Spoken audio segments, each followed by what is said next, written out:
What is going on, guys? You already know who it is. Trent Money, aka The Last Natty, here to bring you guys a quick cardio discussion type video. It has been a minute since I've sat down and actually gotten into, opened up, Adobe, done any type of editing type thing. I've recorded a lot of content, but I've done nothing with it. So much so that I've gotten a haircut, and now I don't even know if I should use the old footage or what.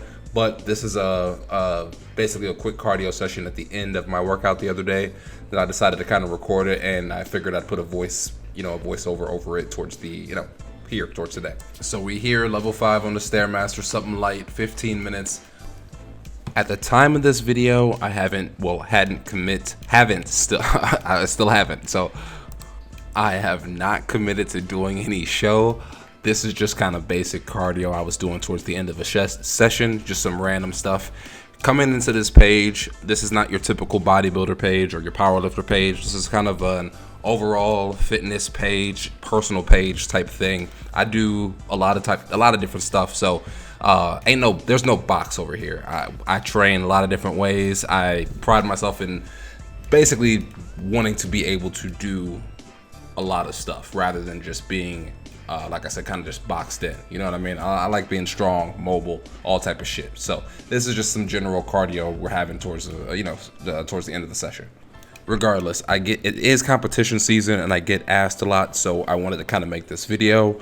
When should you compete? Whether it is in the natural leagues or NPC, the untested leagues, whatever federation, OCB, all types of federations, whatever federation it is, when should you compete? Just in case I get any crybabies in the comments, obviously my answer is based on my experiences and kind of my personal opinion, obviously. So do with that what you will. But in my opinion, I don't think unless you first year in the gym, you have no gains, you just look like it's just like a straight just washboard, not even like not even in the term of a chisel washboard, just like a straight slab of just body and no definition, no striations, no separations, nothing. I think after your first year or two in the gym, depending on how you look, you should hop in as soon as you get the itch. I got a multitude of answers for that, or for why I think you should just hop in as soon as you get the itch. But I'll start with the fact that a lot of times when people are saying like, yo, I'm not big enough, or I think I need a couple off seasons, or whatever, they're talking another 2-3 years in advance of life, bodybuilding, whatever. And that, as you know, life has its own ups and downs. You never really know where you're gonna be at in another 3 years from now. You know what I'm saying? So in my opinion, it's like if you have those goals now, I'm a competitor, but I also don't take myself so seriously where it is going to ruin my world if I don't win. But I do play to win, if that makes sense. You know what I'm saying? I don't see a need to basically prolong that, because it's just making the odds of you ever stepping on stage that much more slim. Now again, I compete physique, so my experience my opinion is only limited to my experience. With physique, you obviously don't have to be as chiseled or defined as bodybuilding. It's more of like the magazine cover kind of board short model type competition, as far as in that subcategory, if you're not familiar with competing at all. But the overall principle for each class is the same.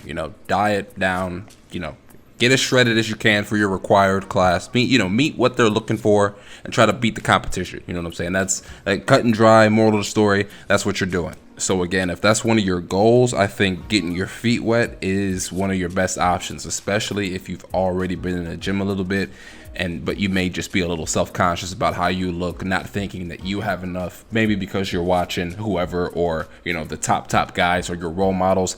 Odds are you are not about to be, Chris Bumstead or whoever the fuck. Not that you are not, but in your first show, you ain't about to turn into him. So, but in order to get there, you gotta, you gotta get in the game. You know what I mean? Now, obviously, we talking about bodybuilding, but you could take that same philosophy, in my opinion, and apply it to whether it's powerlifting, fitting whatever, whatever competition stuff you got in your heart or in your mind. I think you can take those same principles and apply it there. Obviously, you're going to need a little bit of training. You may even need a coach, but you're not even going to be able to, you ain't going to be able to know what you got until you kind of get into it, or even know what is required. I just hit the fuck out of that mic, but I'm not going to redo that clip. But you may not even know what's required to win or to succeed in that, in that field until you get into it. You know what I'm saying? Again, to me, when I hear, oh, I'm not big enough, or I'm not this, or I'm not that, I'd be feeling like that's just excuses. Because if you've ever been to a show, especially at the amateur level, depending upon what state you're in. I mean, if you're in California or Texas, those are bigger bodybuilding states. There's other states that are probably a little bit bigger as well, but I'm in Missouri per se. We do have a, I don't even know why I said per se. I'm in Missouri, but there's a decent bodybuilding size community here. But once you've done a couple shows, you realize a lot of people ain't that sweet. You know what I'm saying? And not even a hate. A lot of people ain't that sweet. There's only a few guys really that pose a threat to you, or that are really competition, depending upon what show you show up in, or what, where you pull up. All of it really just depends on who's, how you look and how they look, who's showing up, and you can only deliver the best package that you bring. In my personal experience, outside of the first show I've ever done, that had no type of posing, no nothing. I just kind of hopped up there. Outside of that first show, I've medaled in each show, medaled or trophied or whatever, very well in my classes and overall in each show that I've done. That's, again, my personal experience. It may not go as well for you. It may go better for you, in being that you may get a pro card. You may get a pro card even quicker, or even within the first couple shows. Who knows? But you'll never know until you hop in.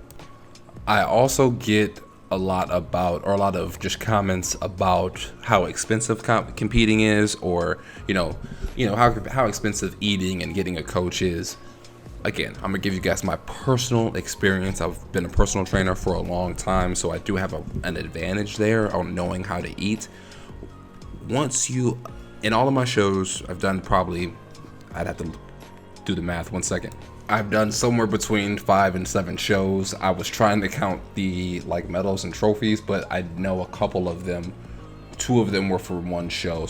And I don't remember if another 2 were from one show. So I was just I couldn't exactly remember. But regardless, I've only had a coach for 1 show. You may need a coach for every show. You may want a coach for every show. There's kind of a political aspect. We can kind of get into that towards the end of the video as well. But once you know what you're doing, for the most part, until you're peak week, or until it's time to actually kind of get dialed in for the show, or during those for those who don't know what the peak week terms and stuff like that, until it's time to really dial in that last 2 weeks or so. Once you kind of know how to diet, personally, I believe you can do some of that yourself. Now, again, you're gonna get out of it what you put into it. So this is not to steer you away from, paying for help, because I did eventually even go to posing classes. They got those in my city for $5-10, and that's once a week type shit. So that's really nothing. But I'm trying to just show you that there is a way around breaking the bank and still trying to achieve your goals. Bodybuilding don't pay no bills, especially not early on. This is really just kind of a recreational thing and a challenge thing. So if you don't want to or personal challenge thing, in my opinion, unless you do have, high aspirations in it, I don't think you got to necessarily break the bank. You do got to pay for it to be a part of the federation. You do have to pay to be in your class. You're already looking at a little bit over $100 at that point. It's $75 for the federation, probably another $75 or so for your class. But once you, just John in the corner jumping, he's doing mobility stuff. That just threw me off while I was editing. But he's doing legit shit, but it made me laugh just because it looks funny here. Anyway, point is, you don't need to necessarily break the bank if you want to try it. But again, paying for paying for some help is also a good thing. So like kind of like I was saying earlier, I mentioned the politics. There is a little bit of politics to competing. You know, when you get up there, you may notice or hear like, you know, things about teams or coaches or whatever. I'm not 100% sure on how all of that stuff plays into effect. Honestly, I don't be pulling up with no coach, no team. Like I said, I've only got a coach once, and I've fared fairly well. Some of those federations are a little bit different than the others. You're gonna kind of have to, you know, figure that stuff out as you go along. Same thing when it comes to powerlifting and all of that. There's differences everywhere. You know what I'm saying? So you're gonna have to kind of go through your own. Some of this shit you're gonna have to go through your own growing pains. But like I said, man, I do think it's worth hopping in sooner than not, because you'll eventually just never do it. And it's just like, how much shit are you gonna let go by in your life that you're just not gonna do? Like I said, this is not that deep, but at the same time, you never know where it's gonna take you. You never know where fitness in general is gonna take you. And at the very least, you know, like I said, it's a personal challenge. So that's gonna basically do it for me, guys. I'm kind of rambling here at this point. So this is the fitness channel, man. If you know me from any other channels, hopefully you subscribe here as well. We're going to be doing fitness advice here, kind of just keeping up with my own personal fitness journey, answering questions, and again, kind of just giving natural bodybuilding and fitness advice, natural athlete advice. And of course, if you're not a natural athlete, that doesn't mean you cannot be a part of this channel. That's just the experience I'm coming from and where I'm going to be kind of giving my perspective at, and hopefully kind of giving you guys the best advice possible when it comes to just, you know, longevity and achieving your goals. But that's it for me, guys. Like, comment, subscribe. I'll see you guys in the next one. I'm going to let this ride out so you know I got that full 15 in, even though 15 minutes ain't really nothing. It's just I guess just the principle, I guess. But yeah, we'll talk about, I guess, what type of, or maybe my advice for how long you should do cardio and stuff like that next time, and any other type of competition questions or anything you guys may have pertaining to this video. Let me know as well what you want to see from the channel. Like I said, it'll be, you know, personal vlogs, personal workouts, opinions on shit in the fitness community. I'm gonna just do a little bit of everything. You know what I'm saying? That's involving, you know, within reason. You know what I'm saying? But yeah, like, comment, subscribe, do the usual. Appreciate you guys. Peace.